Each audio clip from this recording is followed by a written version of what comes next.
Test paper 33 है ना, उसके साथ आज हम हाजिर हो गए हैं। सबसे पहले तो आपका स्वागत है मेरे चैनल पे। 33 में जितना भी बचा है क्वेश्चंस वो देख लेते हैं, है ना। जो हमने छोटे छोटे से टॉपिक पढ़े थे, अब लॉन्ग टॉपिक नहीं पढ़े, लॉन्ग टॉपिक वाले पूरे टेस्ट पेपर हो गए है ना।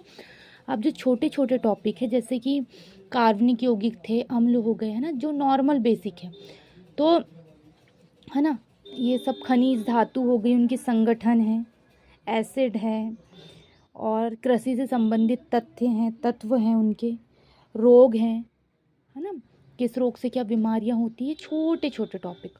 तो इसी के बेस पे टेस्ट पेपर 33 32 ये था। तो लास्ट है आज 33 का क्वेश्चंस, है ना।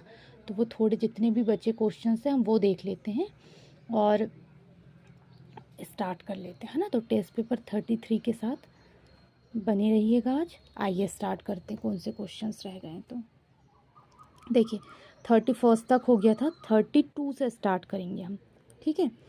32 से जो क्वेश्चन है वो स्टार्ट कर रहे हैं। एसिड अम्ल बदलता है, मतलब अम्ल जो है वो किस में किसको बदलता है।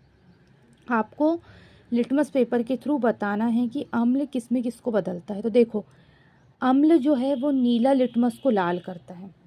मैंने ऐसा याद करी थी जैसे जो अम्ल का लास्ट वाला ला है और नीले में भी लास्ट वाला ला आ रहा है। लाल में तो दोनों ला है, तो लाल की दोनों ला वाले को छोड़ दो, है ना। नीले का जो लास्ट वाला ला है, इससे याद करी थी कि जो नीला लिटमस पत्र है उसको अम्ल बदलता है लाल में, ठीक है।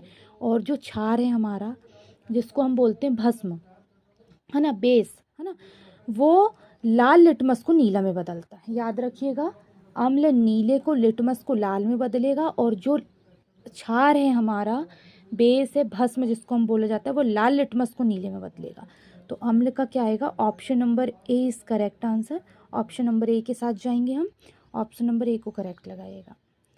33 नंबर का, स्वर्ण निम्नलिखित में से किस पदार्थ में घुल जाता है। स्वर्ण किस पदार्थ में घुल जाता है। तो जो स्वर्ण है वो घुल जाता है एक्वा रेजिया में।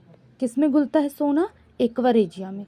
हाइड्रोक्लोरिक अम्ल HCl जो है हमारा, ये बेसिकली दूसरी चीज़ों के लिए यूज है। नाइट्रिक अम्ल, एसिटिक अम्ल, है ना, ये अम्ल बोल रहा है लेकिन वो पदार्थ बोल रहा है कि किस में घुलता है, तो वो है एक्वा रेजिया। तो ये 3 ऑप्शन को स्किप करना है, हमको एलिमिनेट करके हटाना है। रही बात एक्वा रेजिया की, तो aqua regia is a correct answer किसका, स्वर्ण का, कि स्वर्ण इस पदार्थ में घुल जाता है। ये पदार्थ एक प्रकार का एक्वा रेजिया, ठीक है। एमिनो अम्ल मिलते हैं, किस में मिलते हैं एमिनो अम्ल। एमिनो अम्ल को हम किस में मिलाएंगे। देखो नहीं पता मुझे, क्वेश्चन भी नहीं पता, क्वेश्चन नॉर्मल आया, मैंने नहीं पढ़ा, आंसर भी नहीं पता, कैसे लगाएंगे। एमिनो अम्ल मिलते हैं, स्टार्च में मिलेगा क्या, नहीं, स्टार्च में हो ही नहीं सकता एमिनो अम्ल। तेल में, नो, कैसे होगा तेल में एमिनो अम्ल, नहीं होगा। वसा में, फैट में होता है एमिनो अम्ल, नहीं। बचा क्या, प्रोटीन्स में। साफ बेस एमिनो अम्ल प्रोटीन को भी पचाते, एंजाइम्स को करते हैं, तो क्या होगा, प्रोटीन।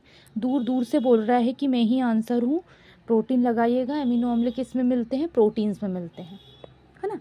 एपीकल्चर किससे संबंधित है, तो एपीकल्चर संबंधित है हमारा मधुमक्खी पालन से। किससे,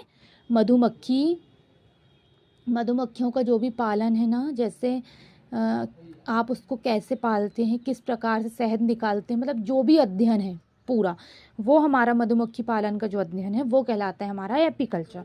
तो option number A is correct answer, लगाइएगा एपीकल्चर। निम्नलिखित में कौन विषाणु के द्वारा होने वाली बीमारी है, कौन है। Option number C is correct answer, polio. ये जो है ये विषाणुओं के द्वारा होती है, किसके थ्रू होती है, विषाणु के थ्रू, लगाइएगा ऑप्शन नंबर 3 पोलियो। हैजा, टिटनेस, गोनेरिया ये अलग है, जैसे ये कुछ बैक्टीरिया के हैं, कुछ वायरस के हैं, है ना, इस टाइप के हैं, है ना, कुछ जीवाणुओं से हो रहे हैं, इस टाइप छोटे छोटे जीवाणुओं से, उस टाइप के। लेकिन विषाणुओं से क्या हो रहा है, पोलियो। तो option number C is correct answer, polio लगाइएगा, ये विषाणुओं से होने वाली बीमारी है।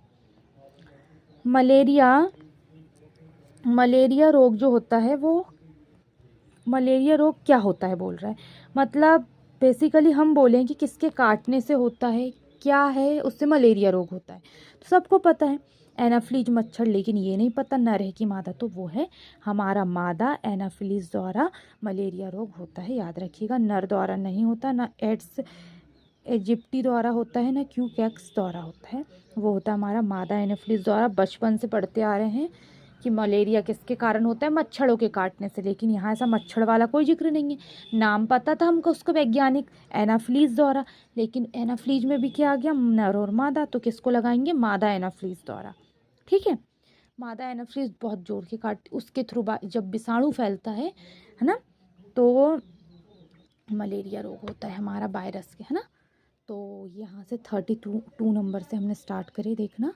यहाँ पे पूरे 6 क्वेश्चंस कंप्लीट हो गए हैं, अच्छे से देखिएगा और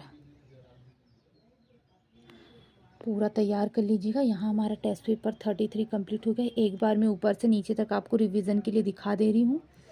1 सेकंड लगा के फटाफट फटाफट रिवीजन करिए और पूरा सेट पेपर कंप्लीट करिए, है ना। पूरा टेस्ट और देख के दीजिए कि क्या आंसर है, क्या नहीं है, क्या आपसे बना, क्या नहीं बना। यहाँ पर पूरा कंप्लीट होता है। कल नेक्स्ट टेस्ट पेपर 34 के साथ आज हम हाजिर हो जाएंगे कल। आज के लिए बस इतना ही, धन्यवाद।